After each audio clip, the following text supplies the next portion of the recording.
Hello and welcome to this week's episode of Trinity Talks. My name is Kylah and I'm the Online Engagement Director here at Trinity. And my name's Rob and I am the pastor here at Trinity Streetsville. So good morning, everyone.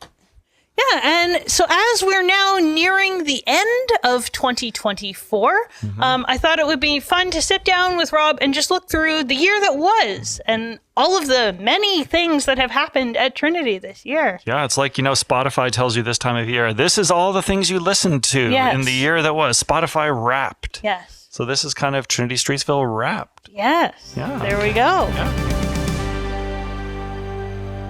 So we'll go all the way back to the very beginning of this year, starting in January. Yep. And in January, we hosted the annual Week of Prayer event. And so if you're watching this on YouTube, you can see now a picture on the screen there of some folks who are writing on a prayer wall. And the theme this year was Dream Big, which was based on Martin Luther King Jr.'s speech, I Have a Dream. Yeah.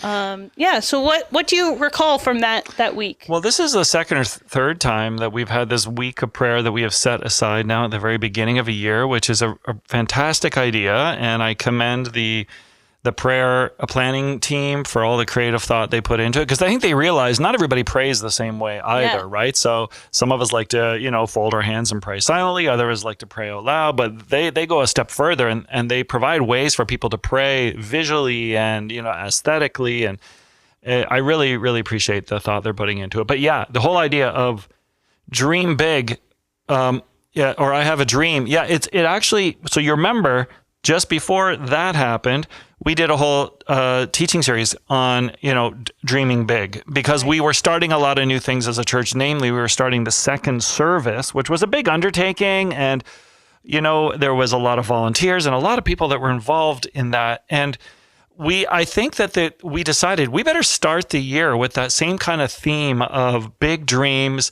big plans, but also, big prayers, because for all of our efforts and all of our planning and our ideas, if we're not praying about this and not inviting God into these plans, it's not going to go anywhere. Yeah.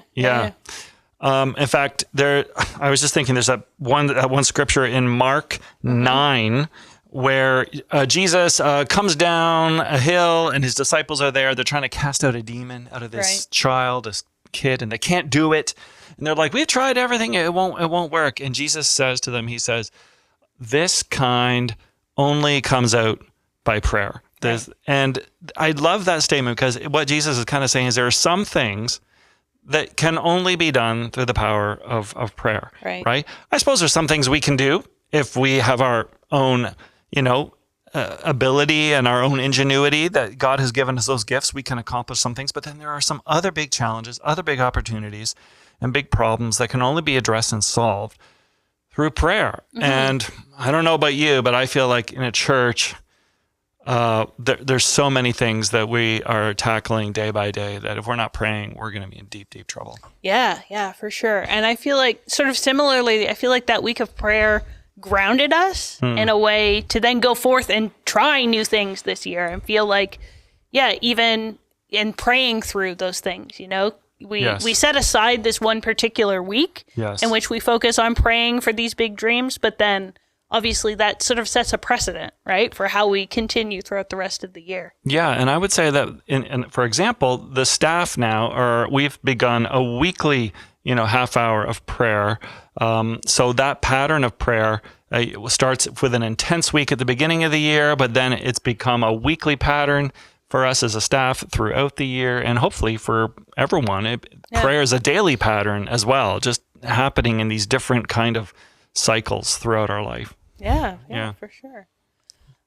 So if we move into February, in February we had a visit from Bishop Kevin, and he did some confirmation and receiving folks into the Anglican communion. So again, if you're watching us on YouTube, you can see on the screen there, Rob and Bishop Kevin, along with some of those who were confirmed and received into the Anglican communion.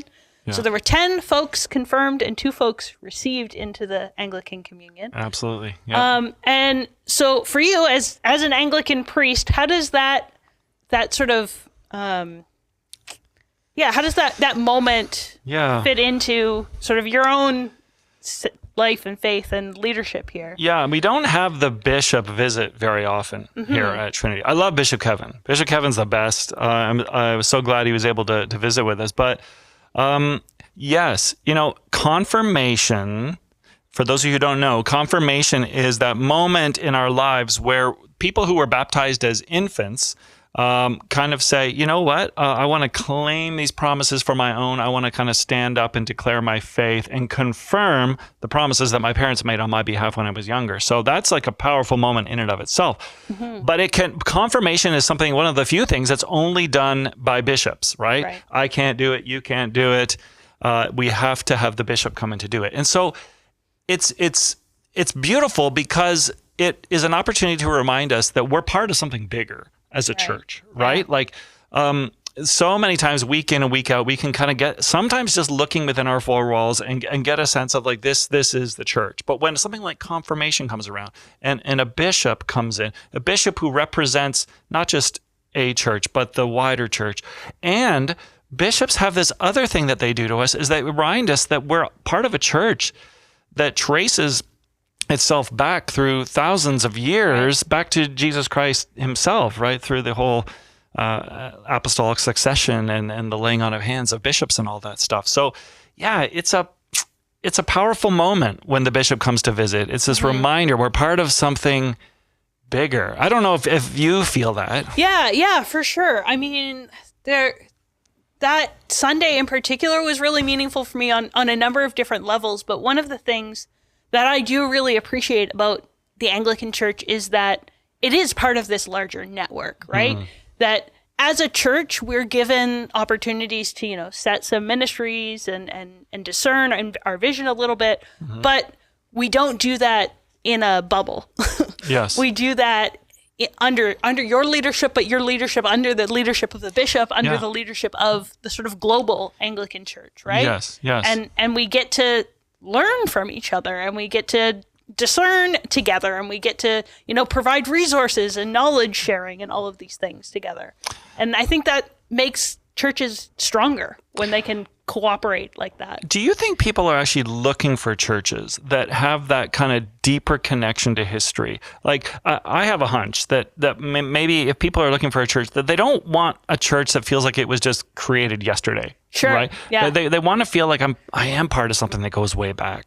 Yeah, I think so. And I think people, they want a church that is, I think, both part of history and like speaking something relevant to the current moment. Yes. Right? But I think you need both of those things. Yeah. Right? Yeah. Like, you don't want a church that's stuck in a certain historical time period, but you also don't want a church that, is just sort of going with the flow, right? And if we're only speaking what's relevant and out there in culture, then like, what's the difference between a church and anything you're watching on TV, right? Yeah.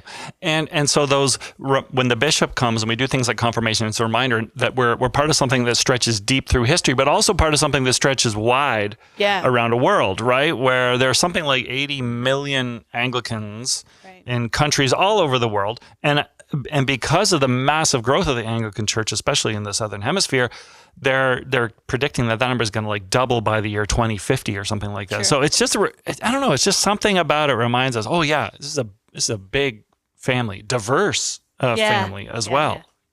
Yeah, and I think the diversity of it is, at least for me, something that's also especially important. Right? That so often Christians will sort of get in their church and do things their way, and then say, well, I don't like these other Christians, or I can't get along with these other Christians because of XYZ thing. Yeah. But in the Anglican communion, there are central things that we all have to believe and hold in common, but there is room for that diversity. Yes, and that is what the Anglican communion, or Anglicans sometimes call the via media, right? Which is this belief that yes, we prioritize the Holy Scriptures. We believe in the gospel of Jesus Christ. There are the creeds, for example, hold us together. And yet there's also this sense that we try to occupy this kind of middle space that somehow, on the one hand, does prevent us from slipping off to fundamentalism on this side, but on the other hand, prevents us from slipping off into complete liberalism on the other side. But there is like this middle way that the Anglican Church tries to chart through this diverse family that spans centuries. It's a beautiful thing. And yeah, confirmation, it doesn't, most people don't think of it, but it is a little reminder that we're part of all that. Yeah, that's super cool. Another moment that often brings folks together is Easter. Yep. And obviously Easter is sort of the pinnacle Sunday, the pinnacle moment in the church year. And so it's true for us as well. Easter Sunday is our biggest service of the year. So this year we had over 500 folks who joined us for our Easter Sunday morning service. And we did this community outreach Easter event. Yes. The Easter egg hunt and inviting folks in to do some crafts and painting. And there was over 800 folks who attended that event. And so again, if you're watching us on YouTube, you can see on the screen there some folks who are painting Easter eggs here at the church.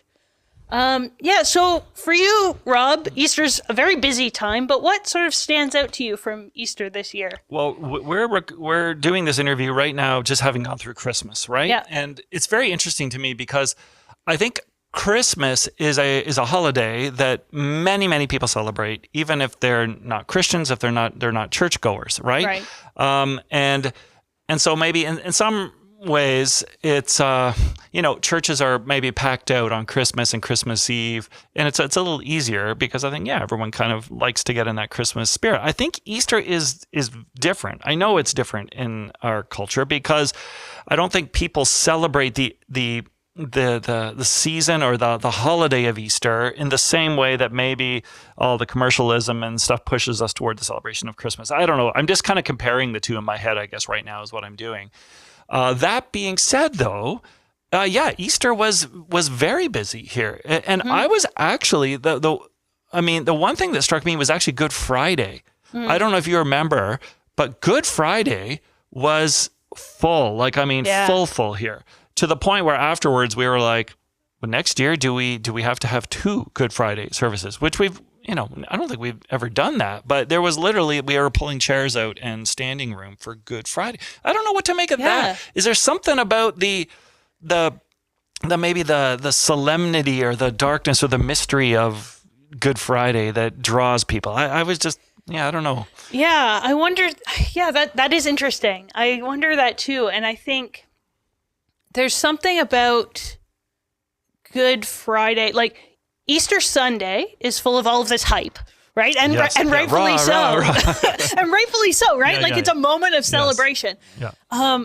But I would say this about Advent too. The moments of celebration, Easter, Christmas are great, but actually we don't live most of our lives in celebration mode. Most of our lives is lived in waiting mode or in struggle mode. Yes. Right? And so something like Good Friday sort of, I don't know, it speaks to us in a different way. Yeah, I think we noticed that in this last series we did about lament. People actually connect with these themes. And again, it's interesting. It's interesting because Christmas was not celebrated by the church for like the first 300 or 400 years of the church's life. It just was not a thing. It was not a noteworthy celebration.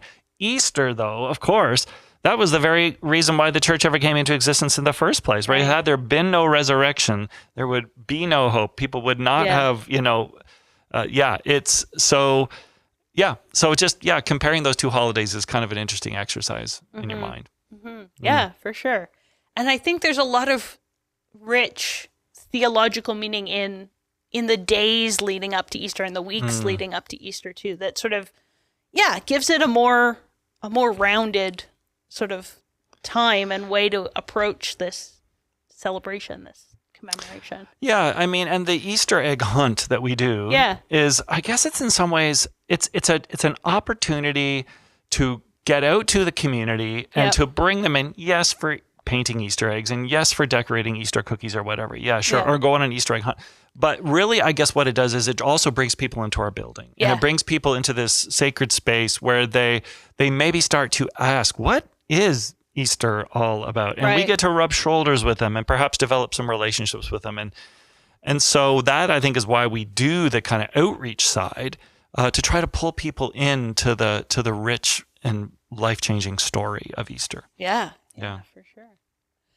So moving along through Yes. the spring, you focused on a sermon series that you called The Bible for Grown-Ups. Yes. And at the same time, we did a course on Lectio Divina, and there was around 80 people who participated in that course. And at the same time, we were doing the Alpha course, which had about 49 participants in it. So again, if you're watching us on YouTube here, you can see on the screen some of those Alpha participants. And so all of these things for me are sort of summarized in this theme of reading scripture, right? That your sermon series on reading the Bible, how to do Lectio Divina, and introducing people to the Bible, to Christ for the first time. Yeah. And so for you, why do you think that sort of became a central theme or moment for us to gather around in the spring? Yeah, I think that I think when people pick up a Bible, I don't know. Do they know what it is they're really reading? Yeah. So I think to try to take a step back from the weekly readings that we read in church and to say, what is this book? Right. Yeah. And we if you remember, we had this definition of the Bible, which we took from the Bible Project, that said that the Bible is a library of writings that are both divine and human, that together tell this unified story that points to Jesus. And I just remember even myself personally thinking this is a really helpful way to think about the Bible. First of all, it's a library. It's not a book. It's 66 different books kind of put together.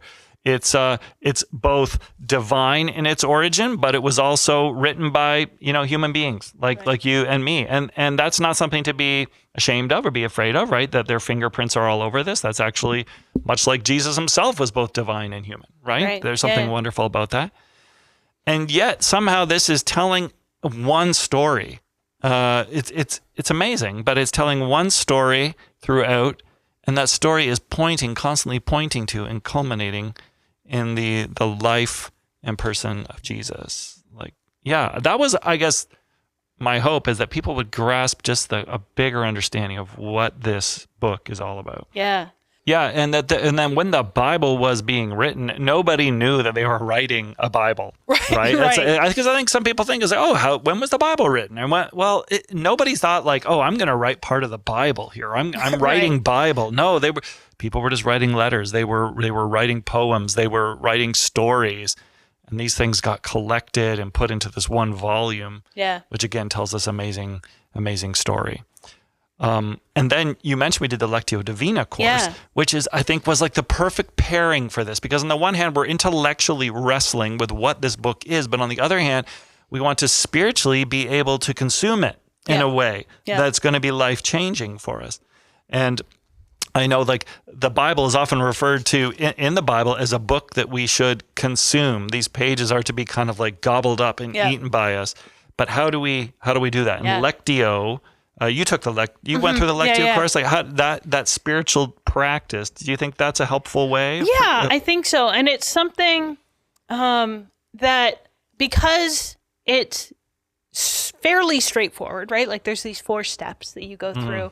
It's something that is easily applied in everyday life, in any kind of scripture reading, right? It's not okay, this is how you read this particular kind of text, or this is how you read, this book of the Bible. No, this is a practice that can be adapted for whether you're reading Psalms or a letter or a gospel or history, any of it can sort of, be read in this way. Yeah, and I think sometimes if we want to do Bible study, we think, I'm going to need a resource, or I'm going to need a commentary, or I'm going to need some Bible teacher or a DVD or something like that. But this way of reading the scriptures devotionally is based on the idea simply of reading, listening, rereading, contemplating, being silent before the text, listening for what God is just.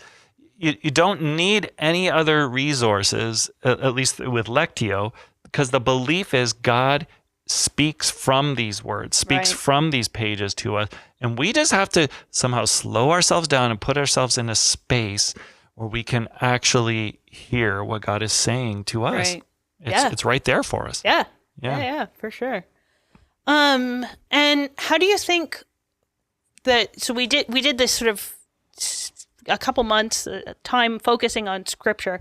So how do you think Trinity's like other ministries are helping people to keep doing that sort of throughout the year? Well, I know that we I guess I'm thinking of life groups. Life groups are where these little groups of people that meet all over the city here, where they gather around the Bible, they gather around food, and they try to read and understand and discuss and apply the scripture to their lives. Mm-hmm. So I don't know if Lectio becomes like a tool that life groups are using. Right. Probably not. I think it's probably something people are using in their own devotional lives. Mm-hmm. But yeah, I don't know what else to really say about that. Yeah. No, I think you're right that life groups are sort of one area where we do that. I think, so we did another Alpha course this fall that sort of continued that. And I think even so I really appreciated our deep dive into the book of Habakkuk, right? Because even that was enough of a focus on one particular text, or one particular book, to sort of give us a sense of like, how do we even read a book of the Bible, right? And what does it mean to sort of go through it in that way?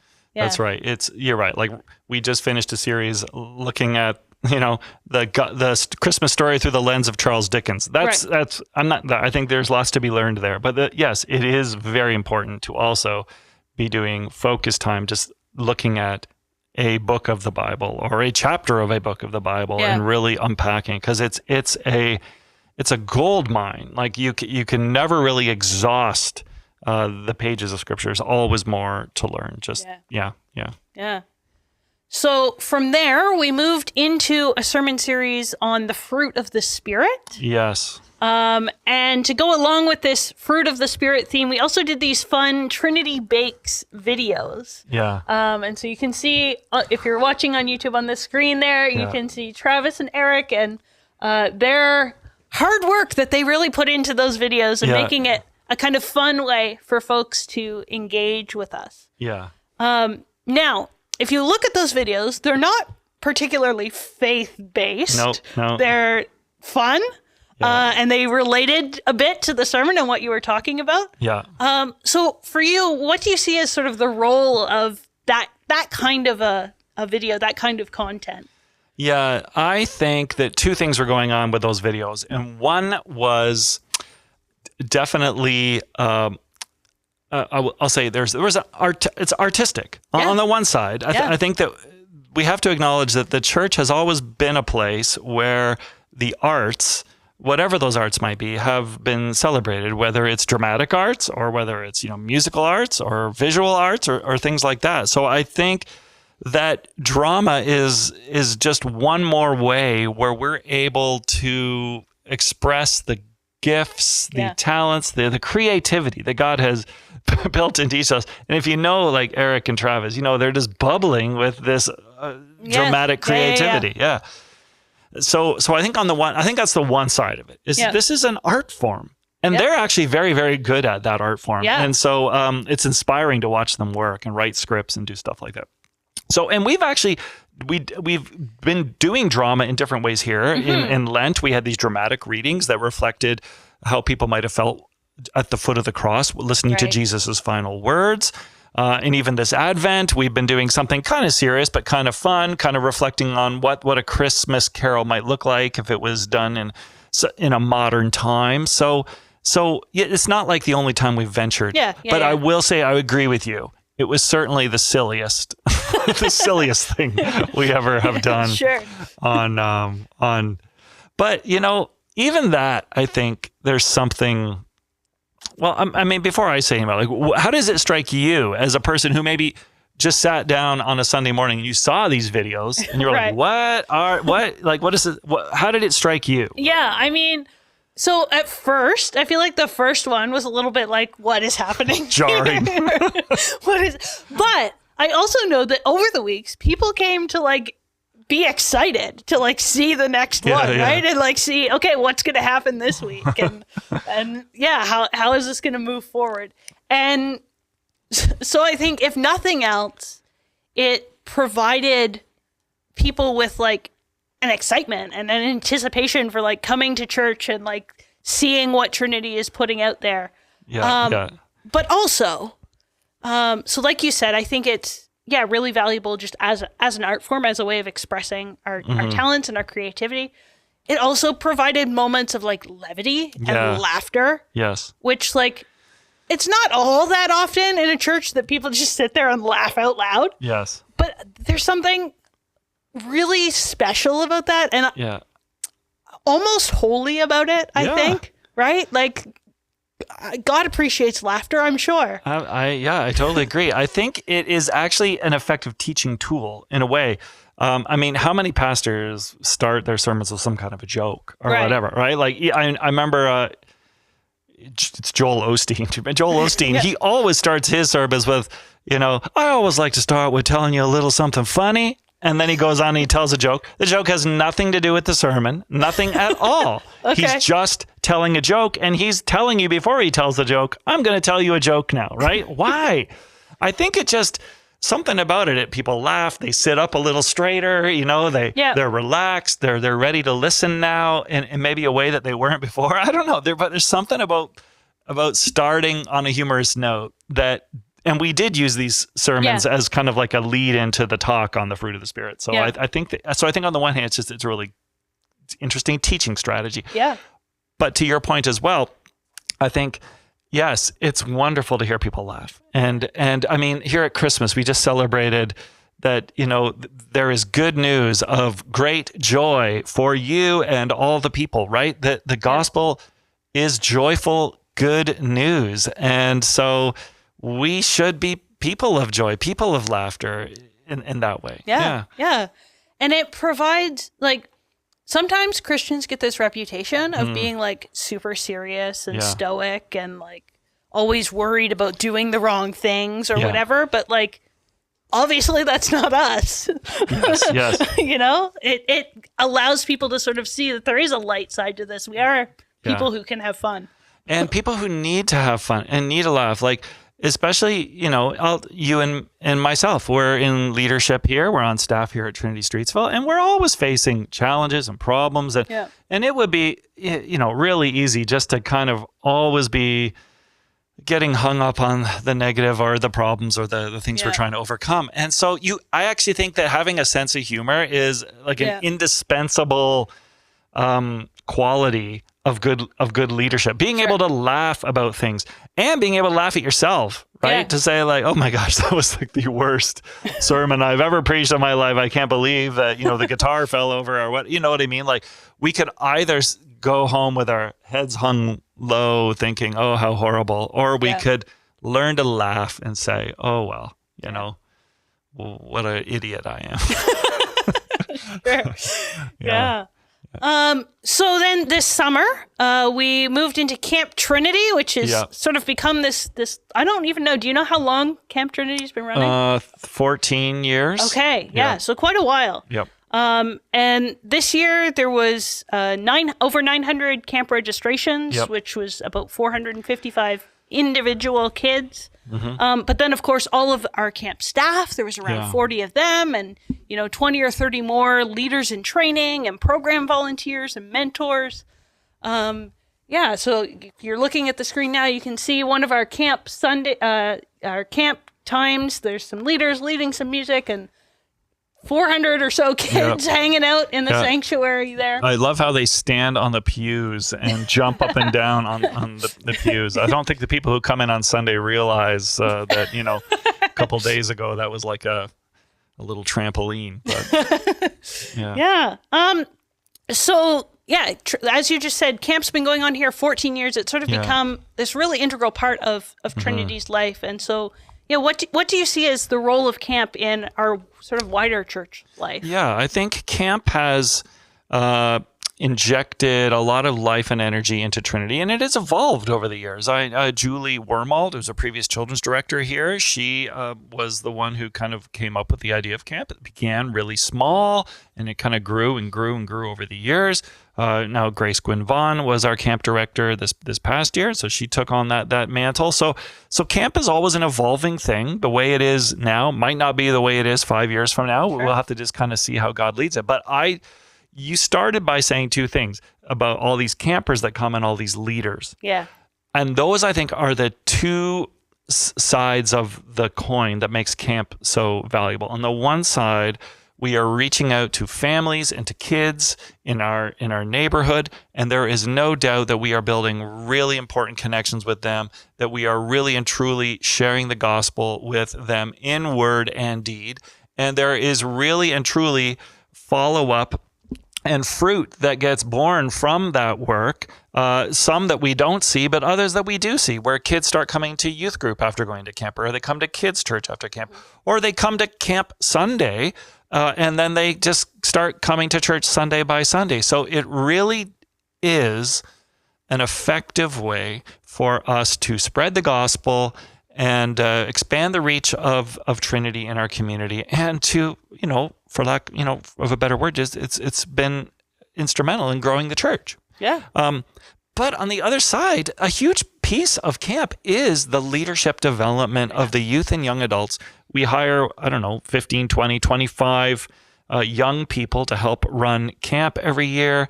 And those leaders, they go through camp training. Oh, and on top of that, there's another 20 leaders in training, LITs, so you've got like 40 young people who are working for several weeks for you. And we invest in them through a training week. We try to support them throughout camp. Grace had a great idea this year. We started a mentorship program with the staff, so they had a mentor they could talk to throughout camp. So as they were learning and growing as leaders, they had someone to talk to and to kind of help them unpack their leadership lessons. So it's a really hard thing for me when I look at these two things. I say, where is the real value? What's the most valuable thing about camp? Is it the outreach and the impact we're making in the lives of young children and their families in our community? Or is it the investment that we're making in the lives of youth and young adults in their own leadership and their ability to kind of teach the gospel to other people? I honestly don't know which is. Sure. Sometimes I actually think it's this one. Yeah. That the real value is in the development of young people as leaders. Right. But I don't know how you see it. Yeah, I mean, I think you're right that's it's sort of this double-sided coin sort of thing. And I think as someone who has worked at churches and church camps and stuff like that, I can point to moments and leaders and people that were integral in my development in faith and my development as just a person and as a leader. And so, yeah, definitely see the value in that.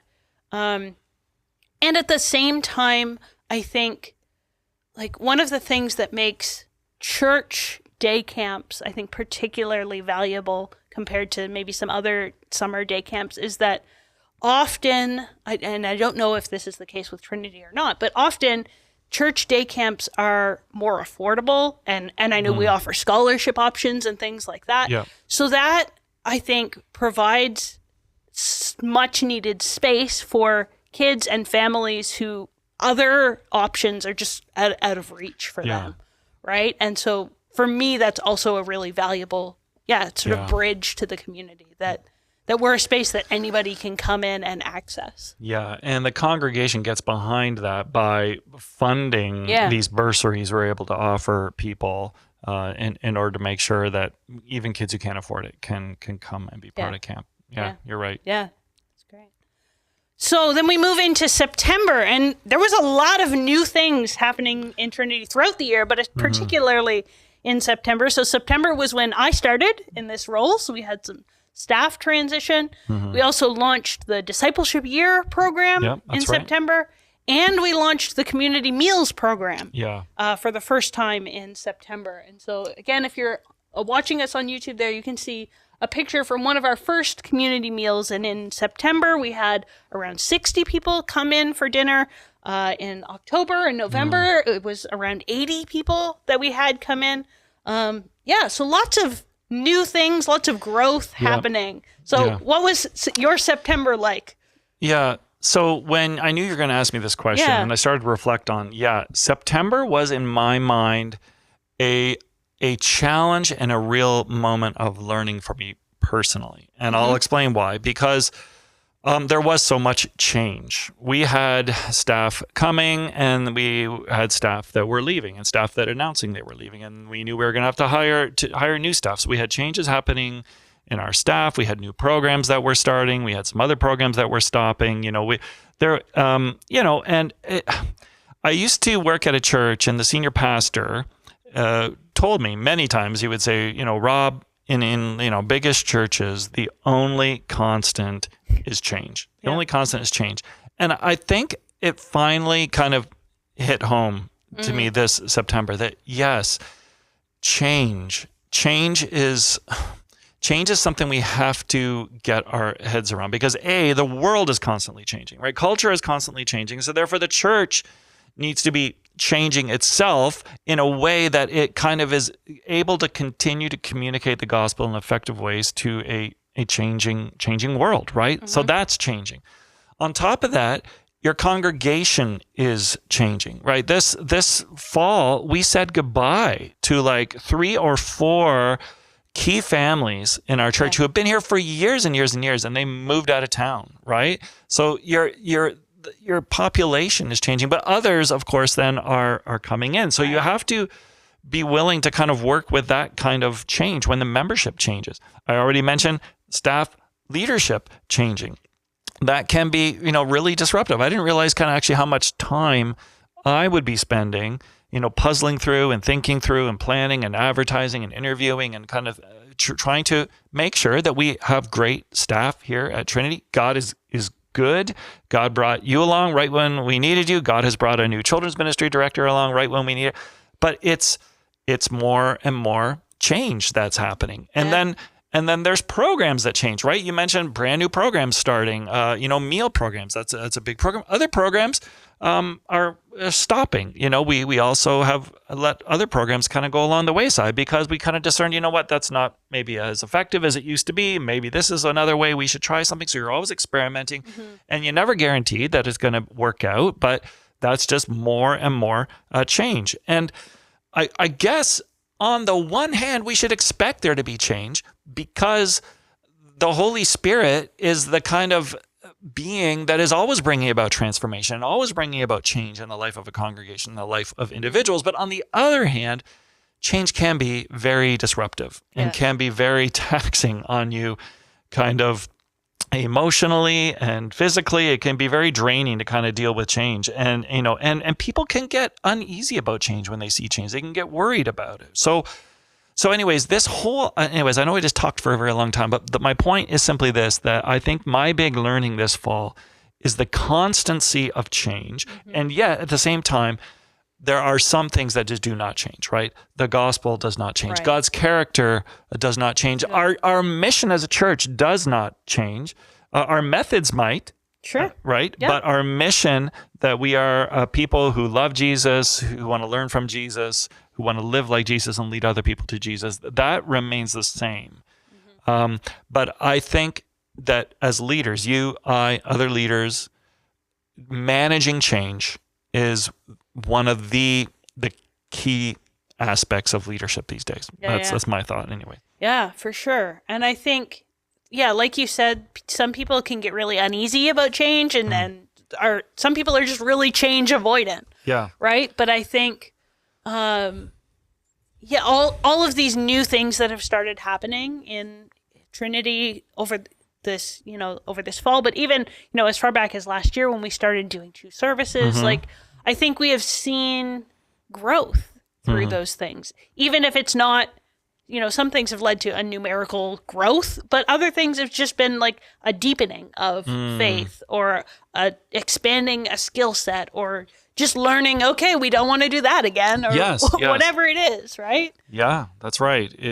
Through these changes, you definitely learn, that didn't work, or this did work. And it's a discerning thing too. Like, is God leading us in this direction? I think sometimes you can only try, and you see, and Yeah. So that to me, I feel like I felt like at Trinity, actually, I had a long honeymoon period. Okay. I actually felt like I've been here for like almost 4 years. Yeah. And, but something I felt just changed a little bit for me this fall. Not that I don't love people and people don't love me, but it's something was just like, okay. It got real. It got real in a way. And it's like, I got to be able to figure this out. Yeah. Some of that hard work kicks in. Yeah. For sure. So one of the things that didn't change this fall was our trunk or treat event. Well, I guess it changed a little bit, but it continues. Yeah. So you can see on the screen, there's some folks who are carving pumpkins in the church here. So we had pumpkin carving, we had Halloween crafts, we had trunk or treat, so trick or treating out in the parking lot. Yeah. And there was around 400 families that showed up to this event.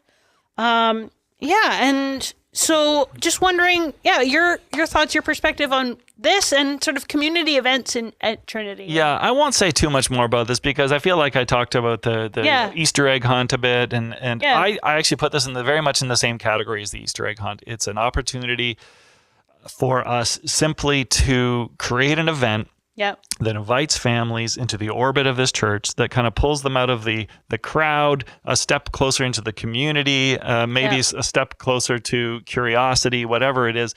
And then we get to rub shoulders with them, build relationships with them, make contact with them.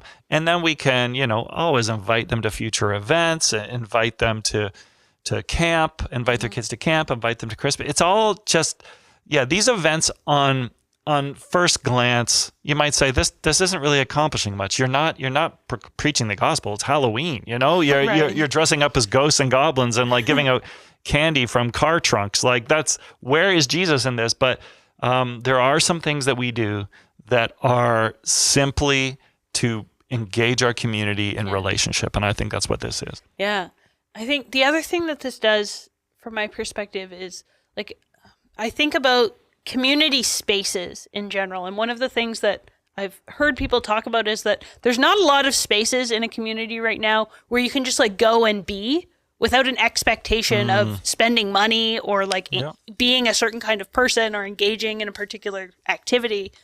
But so like libraries are one of those spaces, right? Where you can just go and be and hang out and you don't have to spend money. Yeah. I think churches can be another one of those spaces. Yes. Right. And so places like trunk or treat and the Easter egg hunt, like invite our community very intentionally to just come and be a community together. Yeah, there was a group of people in the church here today for an ESL class, and I invited them to come upstairs and just look at the sanctuary. And they were just like, wow, I've never been into a church before. I've never seen this, before. And so, you're right. Sometimes it's just bringing them into the building is it ministers to people in ways that we don't realize. Yeah. And then moving into November, we did this Gather and Grow campaign. And the amazing thing, one of the amazing things about this campaign was that we reached our goal. And on the screen now, you're seeing the launch of that capital campaign. So we gave out some packages and information to folks. There was some balloons and lots of conversation happening. But we reached our goal within the month, which I don't know. Was that what you were expecting? Did you have an expectation? I guess we wouldn't have undertaken it if we didn't think that it was within reach. Sure.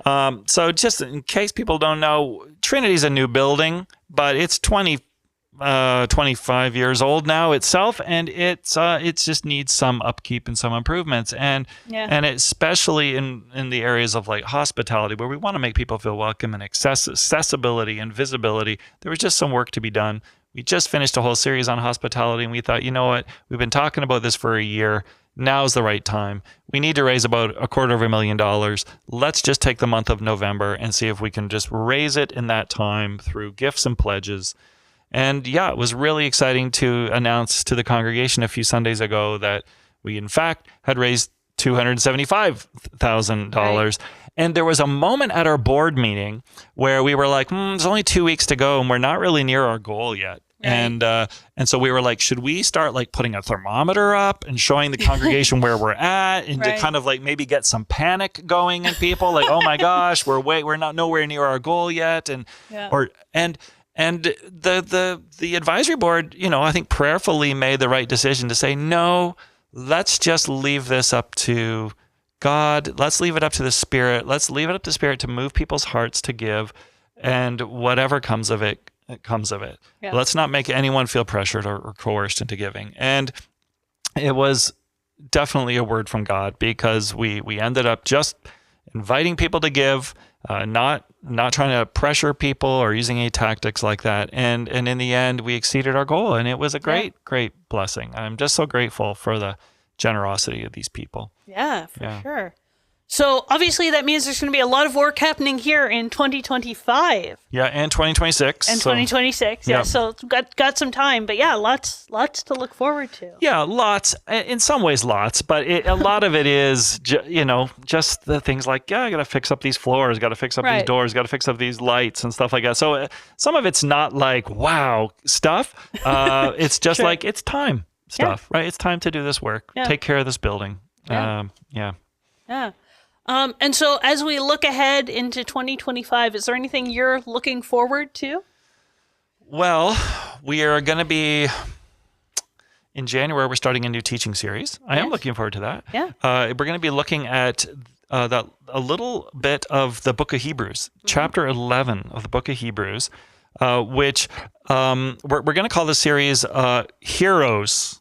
And the subtitle is Stories of Faith. Stories of Faith. And we're going to look at some of the book of Hebrews 11. You should go and read it. The author highlights these key people who in his or her thinking were essential or like hallmarks of faith and heroes of faith that we can learn a lot from. So we're going to be going through that little Hall of Fame, Hall of Faith, as it's called sometimes, and looking at these people's lives and see what we can learn from them. So that's going to be starting on January the, 5th, whatever the first Sunday is in January.